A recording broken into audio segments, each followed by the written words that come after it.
السلام علیکم ورحمت الله وبرکاته.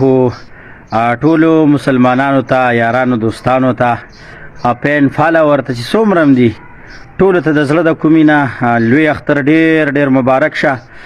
بیا خاص کر حجاج کرام چې څومره حاجیان صاحبان حجونه کړي حجونه دې مبارک شي، قربانیان دې مبارک شي او داغه کم نیک عبادت چې الله تبارک وتعالى دې قبول او منظور کړي. بل چې د ملک د پاره کم دعاګانې غوښتلې وي د ملک په حق کې کم دعاګانې غوښتلې وي، الله دې هغه ټول دعاګانې هم قبول منظور کړي. الله دې دغه د نیک عبادتونه منځونه د هغه بختور ملک چې څومره عبادتونه کړي وي نو الله تبارک وتعالى دې ول قبول او منظور کړي.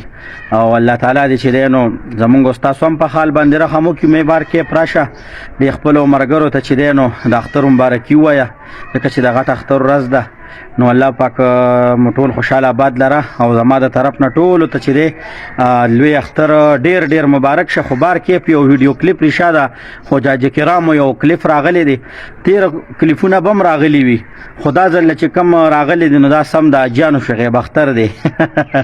راځي دا ویډیو کلیپ را سره لګو ګورئ بیا راځو یو څو خبرې در سره بیا هم شریکوم.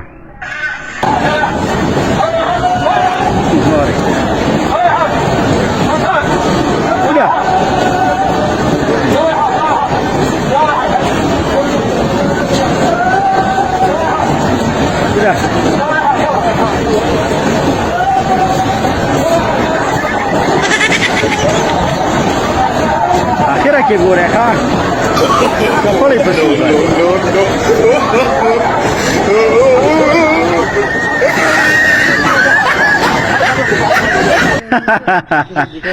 الله پاک دې پکې خیر واچي.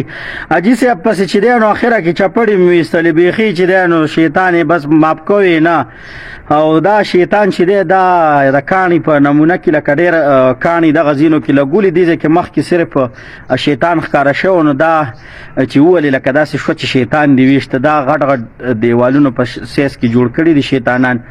نو ماشاءالله جی سي به چې بس را شو موس چانس دی او موقع ده بس اخره کې بس سپلې مستې دي نو بیا خلکو چې شیر کړي دي نو لیکلي دي ورته چې د حاجیانو شغیب اختر نو ماشاءالله د حاجیانو شغیب اختر چې دی نو په شیطان باندې چې دی شیطان بس اخره کې چپړې مستې دي خو بار کې په حاجي صاحب خط کړي دي.